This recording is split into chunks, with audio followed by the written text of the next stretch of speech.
Hi, welcome to part 2 of the build install. Again, I'm going to try to show you these things as clearly as possible, but some of the stuff I've done previously, and I'll kind of go back and review how I did it on the build. So I really like this case. I think it's really easy to work with, and I like the installation of both the hard drive and the DVD-ROM to be so seamless and easy. So what I'm going to do in this video is review how I did that, talk about putting in the motherboard, and then I'll drop in the processor and secure that. Talk about installing the heatsink, although I'm not going to be able to show you because my head again would be over it because I'll have to put some pressure on it, but I'll walk through it. And I'll talk about installing the memory in the DIMM sockets. So first of all, the motherboard was really nice in this case. What it does is, not motherboard, the hard drive installation. What it does is it comes with these little brackets, and these little brackets just fit in the screw holes, and then you just end up sliding it in, and it locks into place. And so the case came with multiple brackets that I can just click on and install.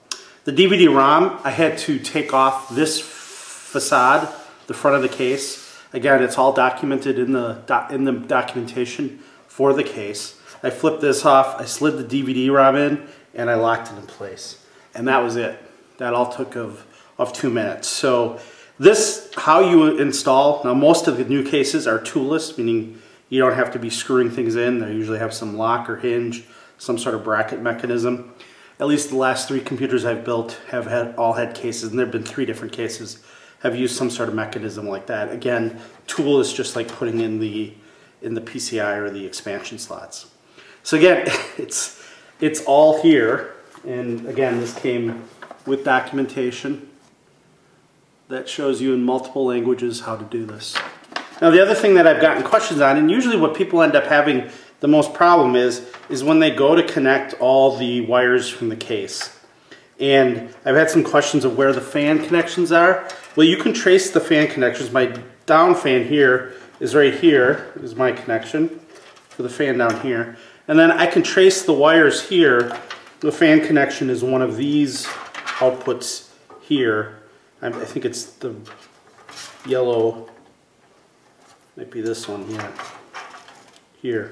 But again, you can follow, if you look at the wiring from up top, you can follow it down. What's nice about this case is they put all the wiring in the back. So now, in regards to putting on those wires, what you should look at is, again, in the motherboard documentation, they usually have a drawing of the board and what connectors there are. And before you even put anything more in there, you can start matching up where those connectors are going to go. Well, obviously there's going to be an on and off switch. There's going to be a USB for the top of the case. I think there's a SATA up on the top of the case. So you're going to see that, and then you're going to see the CPU fan. It goes right there. I have another my other power connection.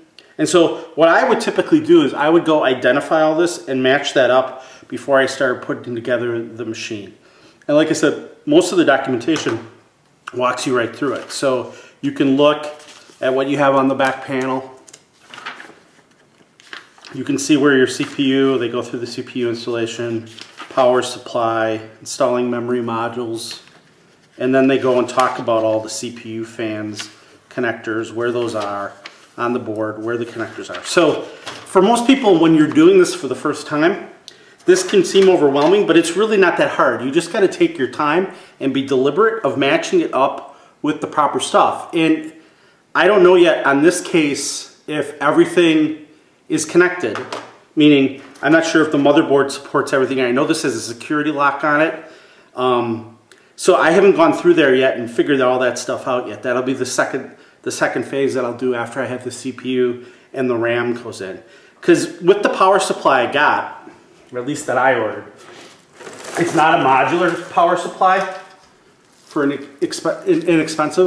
inexpensive. So what you'll see is I have no option here to take out cords. They're connected to the power supply, and so these are all going to be in my case. I am not going to use all of these by far for my connections. There are modular power supplies where on the back of it, you can plug in the individual cables so you have less of this cable sprawl in your computer. Those are typically more expensive power supplies, and under our budget, you know, we spent the money elsewhere. I mean, there's nothing wrong with this. It's just usually what it really makes more difficult to build. So this is typically the last thing I put in, because really it's only going to be connecting to, it looks like 2 power supplies. I mean, the 2 white connectors here, which are probably for fan. These all black ones are going to go to the board.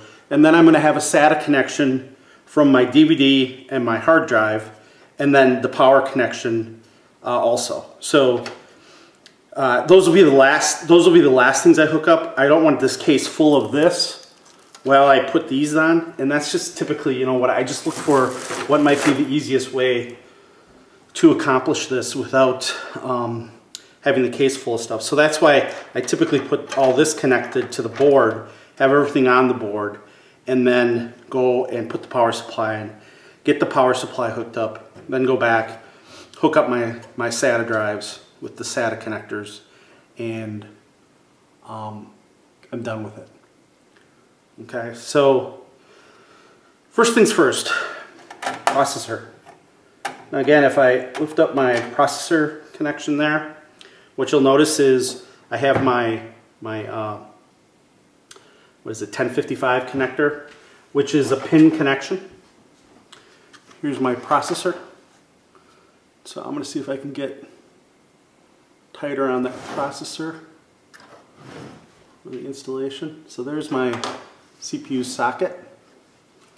And again, here's my processor. And so again, when I'm handling the processor, I'm going to take it out of its case. You're not kind of seeing me because I have it tight on the board. And again, when I'm handling a processor, I'm handling it by its edges. I'm not touching its pins on the bottom of the processor. So there's the pins, here's the top of the processor. And on the top of the processor, what you'll see is there's a little arrow. It's going to be hard to...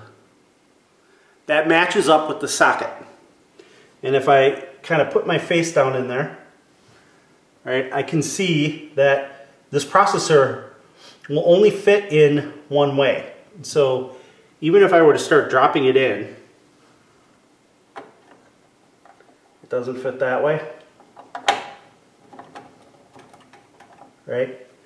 So I could go ahead and experiment to see how it would drop in, but again, I'm going to try to, my glasses, not good, exactly seeing where that is. There's the dot, and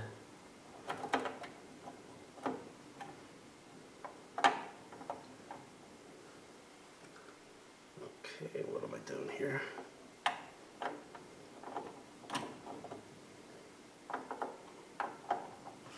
I see. My bad. There's the arrow. And there it goes. And it fits right in. You don't have to push it in. It just drops in. And you'll notice my arrow here lines up with that little dot. And my processor's in there.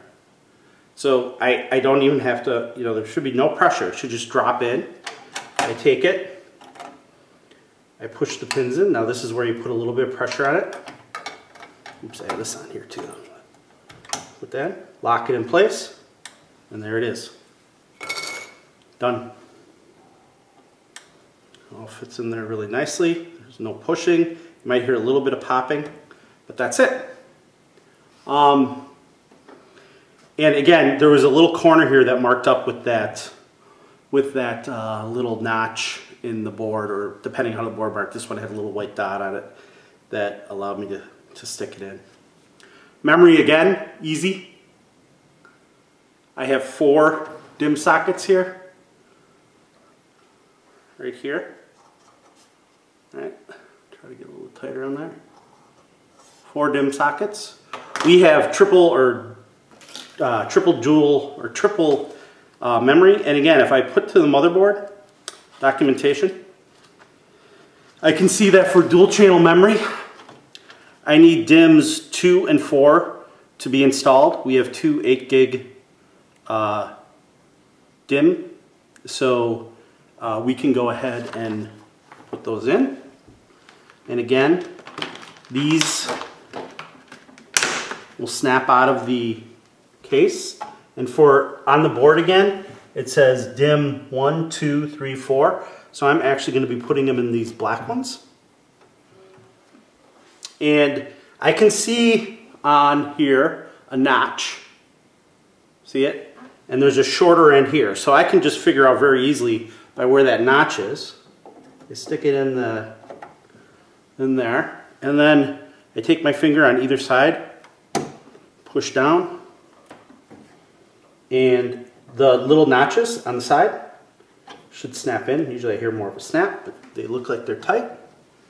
I get my other DIM. Again, black slot, match it up by notch.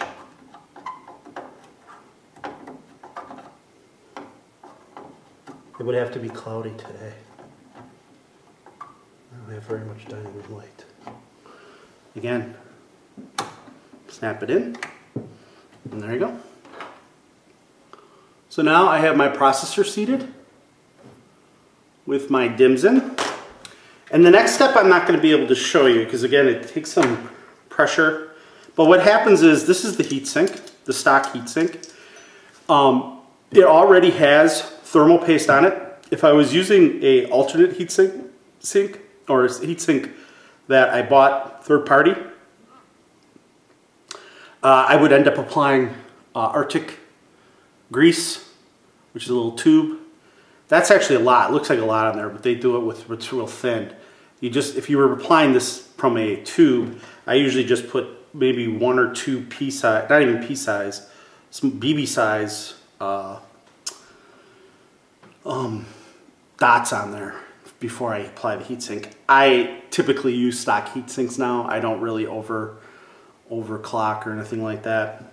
And what you'll notice is there's 4 holes here on the board. Let's see if I can zoom into that a little bit. There's 4 holes right here. You can really see, and then there's 2 up there. And the heatsink sticks in, and it has a mechanism in there where you put these in, pop them in. They're like little injectors that get wider after you pop them in and screw them in one direction. And again, what's very important if you're doing this for the first time is, again, I think they even have it in the motherboard documentation, but it also is in the CPU documentation. So here they have the introduction to the CPU thing in. And then here they have the screwing in of the stock heatsink, which is right there.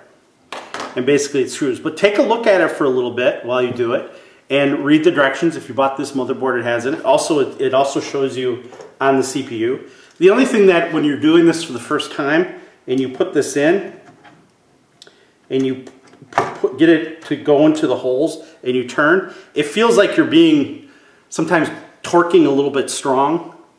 Because remember, that heatsink has to form a tight bond with that top of that CPU. So I already got some grease on there. And so it is going to press down on there.